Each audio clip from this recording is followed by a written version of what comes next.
In today's video, sketching, inking, coloring, rendering, all the steps to a character design.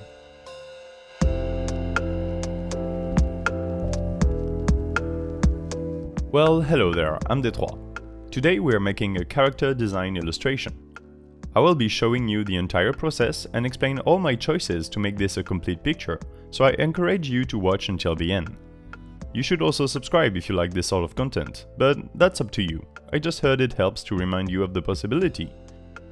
When I started sketching this character, I literally had no idea of the direction I was going to take.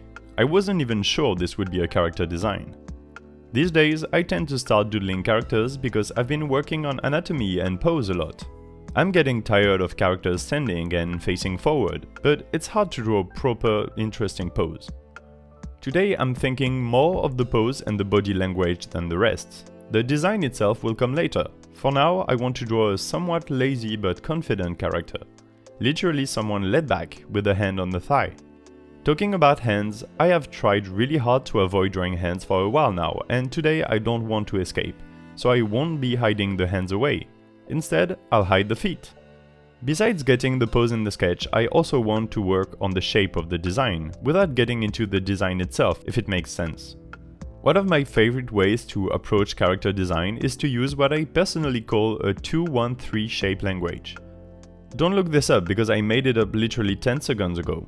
To make a design interesting, I make the biggest shape at the bottom, then small, then a bit large again at the top.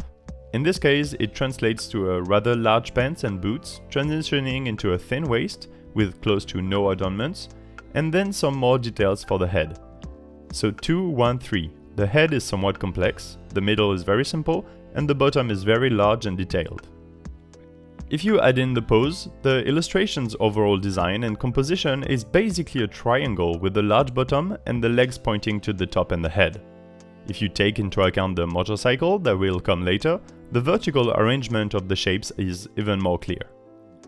So yeah, if you don't know how to approach your next design, have fun with the shapes and try to add an imbalance. If everything is in equilibrium, it's boring. In any case, at this point my basic design is alright. I have some details in, I will have to see during the inking which I keep and which I get rid of.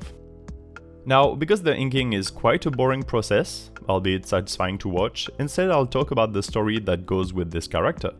It doesn't technically help the drawing process, but I firmly believe it is still useful. If I don't have a story in my head when I start to sketch a character or a scene, then a story usually comes during the sketching. By getting into this mindset, you start thinking of design elements that become helpful. This character lives in the future, so I want to add elements reminding us of that. The face gear, which is certainly not here because I didn't want to draw a face, but also the circles on the shoulder. The boots and leg gear are also futuristic. This character is a black market reseller. He works on the street, selling stolen items to passers-by. So what would this character need? Probably something to hide his face. See? I told you it wasn't to hide features I didn't want to draw.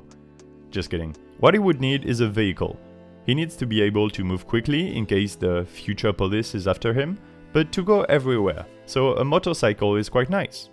Let's make the thing futuristic by changing the wheels for plasma laser Tron-looking hologram wheels, and there you have it. The character is a bit low class though, so his vehicle is a bit shitty, like Vespa looking. See, by thinking of the character's backstory, I can add coherent design elements to make it a proper scene. The inking alone took 30 minutes, so I sped it up a lot to get to the good part, the coloring. Apart from the blue neon wheels, I had no idea how to color the character. When that's the case, I usually make a layer below the inking and randomly add colors here and there to get my color scheme ready. I was doing that when I had an idea. I know blue and orange always look good together. Look at my video intro and outro for example. And since the character has a vertical thing on his head, a band across the shoulder and dressed like a robe, it reminds me of someone else. That is futuristic Aang from Avatar: The Last Airbender. Okay, it's a bit far-fetched, but do you see what I mean? I am now proceeding to steal his color scheme. The skirt will be orange, the thing on his head blue, and the rest will be tones of grey. Because I don't want the orange to be just at the bottom, I will make the floating spheres behind his head orange as well. It's always good to recall colors in different places of your design. So the colors have been determined, and I filled the flats, each color on a different layer. Let's render. My first step for the render today is to use a soft round brush to shade.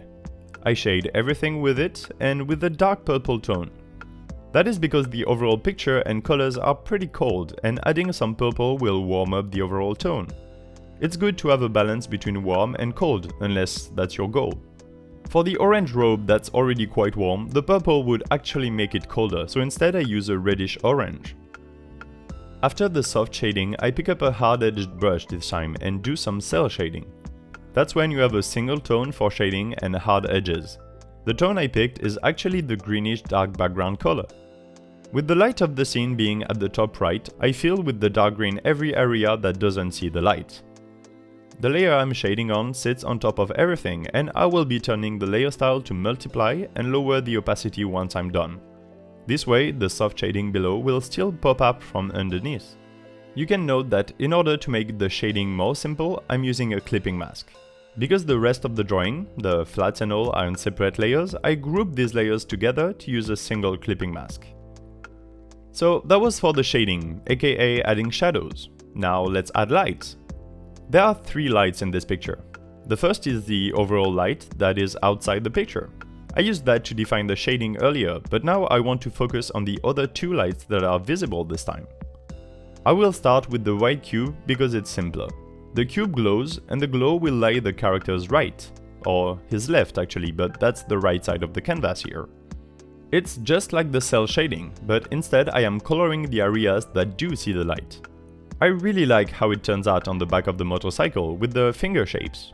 To make it less white, I turn the highlight layer into a soft light style and lower the opacity until it looks nice. Next light is the blue glow from the shield at the front of the motorcycle.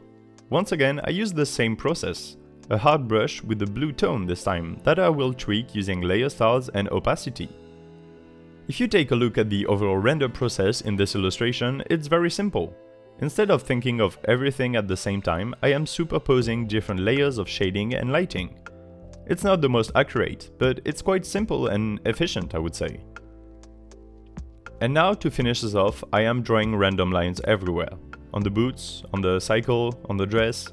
These are just details to make the design more complicated than it actually is. You can call it bluff. I will make it a multiply layer and make the opacity very low. You don't really see it clearly, but it's there. This whole picture is just a bunch of added layers with low opacity. If you don't want to think about it too much, it is a really good and simple way to render a picture. This was the entire process. I hope I explained everything clearly, but if you have any question, write them below and I will answer them to the best of my ability. If you want to see me draw something in particular, write it in the comments as well and I will draw it. Like the video and subscribe too, that would be very helpful. I'm Detroit and I don't think you should buy anything from this guy, it's probably illegal. Bye!